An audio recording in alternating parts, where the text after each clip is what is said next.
Taking a look at our new spaded tree field. Took a little damage this winter. First tree, you can see there's deer rub there.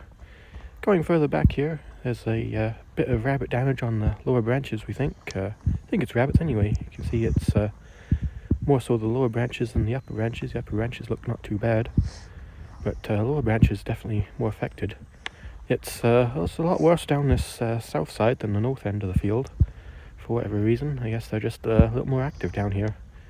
But kind of sad to see the damage. It's a bit of a setback for us, but it was a tough winter for wildlife, so you know, in one sense you can't really blame them for looking for food where they can get it. There was so much snow this winter they couldn't get their normal food sources, so unfortunately they targeted our trees a bit, but I don't think we lost any completely other than that one on the end that's a deer rub.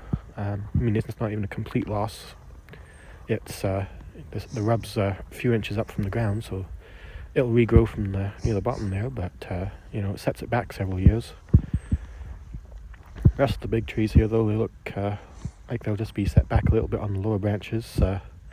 Rest of them looks not too bad. So yeah, a little bit of a setback, but you know, not terminal or anything. Just looking at a bunch of them here. Doing this on voiceover because the neighbours were out in the field when I videoed this, so didn't want to disturb them with my ramblings. Now across to look at some of the smaller ones. This is where we took a lot more damage. You can see a lot of them have just been turned into sticks. So that's where we took the most damage. It's kind of disappointing. But, you know, rabbits had to eat something, I guess, and our trees were what was available.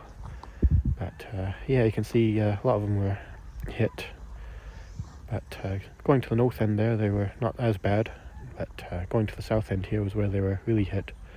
The spruce look okay, though, the white spruce. They don't see any browning needles on them or anything. They don't seem to have any damage from this winter from any animals or anything, so they look okay. So at least that's one bit of good news, is they look okay. But tamaracks here took quite a bit of damage. You know, some of them are reduced to, you know, just 6 or 8 inches stumps, and that's all that's left. But most of them are, you know, they'll bounce back over time, but just sets them back a couple of years. A lot of them were 2 to 3 feet tall when we were planting them, so to see them eaten back to, you know, 8 inches or so is quite disappointing. But oh well, onward or upward anyway.